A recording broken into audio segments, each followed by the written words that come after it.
ഈശോയിലെ ഏറ്റവും പ്രിയപ്പെട്ട സഹോദരി സഹോദരന്മാരെ, വളരെ വളരെ പ്രധാനപ്പെട്ട ഒരു കാര്യം നിങ്ങളോട് പങ്കുവെക്കാൻ ഇന്ന് ആഗ്രഹിക്കുകയാണ്.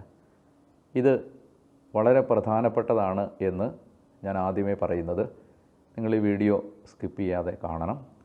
ഇത് കുറച്ച് സമയം മാത്രമേ ഉള്ളൂ, പക്ഷേ അതിഗൗരവമായ ഒരു കാര്യം നിങ്ങളോട് ആവശ്യപ്പെടാനും അതിഗൗരവമായ ഒരു കാര്യം നിങ്ങളോട് പങ്കുവെക്കാനും ഞാൻ ആഗ്രഹിക്കുന്നു. തിരുസഭ പ്രതിസന്ധിയിലൂടെ കടന്നുപോയപ്പോൾ അപ്പോസ്തല പ്രവർത്തനം 4-ാം അധ്യായത്തിൽ നാം വായിക്കുന്നു, ദൈവജനത്തിന് ഭീഷണി നേരിടേണ്ടി വന്നപ്പോൾ, സഭ ഭയാനകമായ ചില പരീക്ഷണ ഘട്ടങ്ങളിലൂടെ കടന്നുപോയപ്പോൾ ദൈവജനം എന്താണ് ചെയ്തത്? കൂടിയാലോചനകളോ മീറ്റിങ്ങുകളോ സഹായം തേടി മനുഷ്യരെ സമീപിക്കുകയോ ഉപായങ്ങളും വഴികളും മാർഗങ്ങളും ആലോചിക്കുകയോ ചെയ്യുന്നതിനെല്ലാം മുൻപ് അപ്പസ്തോലിക സഭ പരീക്ഷണഘട്ടത്തിൻ്റെ നടുവിൽ ചെയ്തത് അവർ ആകാശത്തിൻ്റെയും ഭൂമിയുടെയും നാഥനായ ദൈവത്തെ വിളിച്ചപേക്ഷിച്ച് പ്രാർത്ഥിച്ചു എന്നുള്ളതാണ്. ആകാശത്തിൻ്റെയും ഭൂമിയുടെയും നാഥനായ പിതാവേ, ജനതകൾ ഇളകി മറിയുന്നത് എന്തിന്? ഭരണാധിപന്മാർ കൂടി ആലോചിക്കുന്നത് എന്തിന്? അങ്ങേക്കും അവിടുത്തെ പുത്രനും അവിടുത്തെ മക്കൾക്കുമെതിരായി ജനം, അധികാരികൾ തിരിഞ്ഞിരിക്കുന്നു. അതുകൊണ്ട് ദൈവമേ, അത്ഭുതങ്ങളും അടയാളങ്ങളും രോഗശാന്തികളും പ്രവർത്തിച്ച് അവിടുന്ന് വചനം പ്രഘോഷിക്കാൻ ധൈര്യം തരണമേ എന്ന് അപ്പസ്തോലിക സഭ പ്രാർത്ഥിച്ചപ്പോൾ 5-ാം അധ്യായത്തിൽ നമ്മൾ കാണുന്നത് അതിശക്തമായ ദൈവരാജ്യത്തിൻ്റെ പ്രവർത്തനങ്ങൾ നടക്കുന്നതായിട്ടാണ്. ഇത് കെട്ടുകഥയല്ല, ആരുടെയോ ഭാവന വിചാരങ്ങളിൽ വിരിഞ്ഞ കൽപ്പിത കഥകളോ സങ്കല്പ ഭാവനകളോ ഭ്രമകൽപ്പനകളോ മനോവിലാസങ്ങളോ അല്ല. എഴുതപ്പെട്ട വചനത്തിൽ കുറിച്ച് നമുക്ക് നൽകപ്പെട്ടിരിക്കുന്നതെല്ലാം സത്യമാണ്. അതുകൊണ്ട് തിരുസഭ വളരെ കഠിനമായ പരീക്ഷണങ്ങളിലൂടെ കടന്നു പോകുന്ന ഈ കാലത്ത് നിങ്ങളോട് ഏറ്റവും സ്നേഹത്തോടെ ഞങ്ങൾ ഒരു കാര്യം ആവശ്യപ്പെടുകയാണ്. ഒരു ദിവസം 10 നന്മ നിറഞ്ഞ മറിയം വീതം 10 ലക്ഷം പേർ ചൊല്ലിയാൽ ഒരു ദിവസം 1 കോടി നന്മ നിറഞ്ഞ മറിയമേ എന്ന പ്രാർത്ഥന തിരുസഭയ്ക്ക് വേണ്ടി നമുക്ക് കാഴ്ചവെക്കാൻ കഴിയും. പരിശുദ്ധ കന്യകാ മാതാവ് സഭയുടെ രാജ്ഞിയും മാതാവുമാണ്. അമ്മ സഭയുടെ പ്രതിസന്ധി ഘട്ടങ്ങളിൽ ഇടപെടും.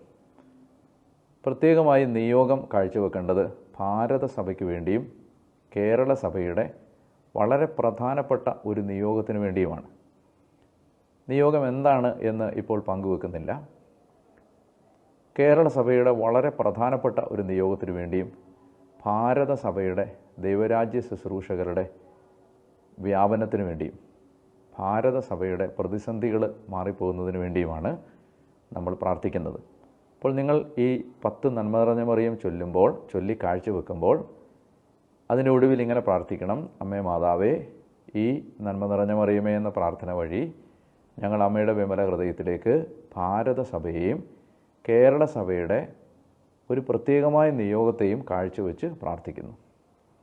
ഇങ്ങനെ 10 ലക്ഷം പേര് ഈ ആഹ്വാനം ഏറ്റെടുത്താൽ ഒരു ദിവസം 1 കോടി നന്മ നിറഞ്ഞ മറിയമേ എന്ന പ്രാർത്ഥന ഭാരത സഭയ്ക്ക് വേണ്ടിയും കേരള സഭയ്ക്ക് വേണ്ടിയും നമുക്ക് കാഴ്ചവെക്കാൻ കഴിയും.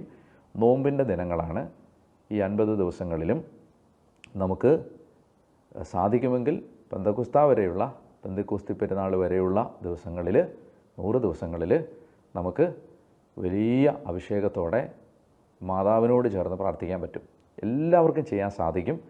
നിങ്ങളൊന്ന് മനസ്സ് വെച്ചാൽ നമുക്ക് സഭയ്ക്ക് വേണ്ടി ശക്തമായ പ്രാർത്ഥനയുടെ ഒരു കോട്ട ഉയർത്താൻ കഴിയും. PDMലെ ഏറ്റവും സ്നേഹവും ബഹുമാനവുമുള്ള പ്രിയപ്പെട്ട ബിനോയ് കരിമരുതെങ്കിൽ അച്ഛനും ഇതേ ആഹ്വാനം ഇന്ന് നൽകിയിട്ടുണ്ട്. അപ്പോൾ നിങ്ങൾ ഈ 2 വീഡിയോകളും പരമാവധി പ്രചരിപ്പിക്കണം, പരമാവധി ആളുകളിൽ എത്തിക്കണം. കൂടുതൽ ചർച്ചകളോ കൂടുതൽ സംഭാഷണങ്ങളോ അല്ല നമുക്കിതിൽ നിന്ന് ഉരുത്തിരിയേണ്ടത്, പ്രാർത്ഥനകളാണ്. അതുകൊണ്ട് നിയോഗം ഇതാണ്: ഭാരത സഭയ്ക്ക് വേണ്ടിയും കേരള സഭയുടെ ഒരു പ്രത്യേക നിയോഗത്തിന് വേണ്ടിയും നമ്മൾ 1 കോടി നന്മ നിറഞ്ഞ മറിയമേ എന്ന പ്രാർത്ഥന ഒരു ദിവസം ഓരോ ദിവസമായി കാഴ്ചവെച്ച് പ്രാർത്ഥിക്കുകയാണ്. ഈ 100 ദിവസങ്ങളിലും കാഴ്ചവെച്ച് പ്രാർത്ഥിക്കുകയാണ്. അപ്പോൾ അതിശക്തമായ പ്രാർത്ഥനയുടെ കോട്ട ഉയരും. കർത്താവ് പ്രവർത്തിക്കും. വലിയ അത്ഭുതങ്ങൾ കാണാൻ ഇടയാവും. നിങ്ങളെ ദൈവം അനുഗ്രഹിക്കട്ടെ എന്ന് ഞാൻ പ്രാർത്ഥിക്കുന്നു. സഭയിൽ നിന്ന് നിങ്ങൾ സ്വീകരിച്ച എല്ലാ നന്മകൾക്കും പ്രതിഫലമായി സഭയ്ക്ക് വേണ്ടി പ്രാർത്ഥിക്കേണ്ടത് നമ്മുടെ കടമയാണ്, ഉത്തരവാദിത്തമാണ്. വിമർശനങ്ങളോ കുറ്റപ്പെടുത്തലുകളോ സഭയെ സഹായിക്കില്ല. പ്രാർത്ഥന കൊണ്ട് മാത്രമേ നമുക്ക് സഭയെ സംരക്ഷിക്കാനും സഭയോട് ഹൃദയം കൊണ്ട് ചേർന്ന് നിൽക്കാനും സാധിക്കുകയുള്ളൂ. എല്ലാവരെയും കർത്താവ് അനുഗ്രഹിക്കട്ടെ. ഈ പ്രാർത്ഥന ചൊല്ലുന്ന സകലരുടെ മേലും കർത്താവിൻ്റെ ആശീർവാദം ഉണ്ടാവും. ദൈവം സവിശേഷമായ അടയാളങ്ങൾ തന്ന് നിങ്ങൾ പ്രാർത്ഥിക്കുന്നത് സ്വർഗത്തിന് ഇഷ്ടമാണെന്ന് തെളിയിക്കുകയും ചെയ്യും. ഞങ്ങൾക്ക് വേണ്ടി പ്രാർത്ഥിക്കണം. ഈശോ മിശിഹായിക്ക് സ്തുതിയായിരിക്കട്ടെ.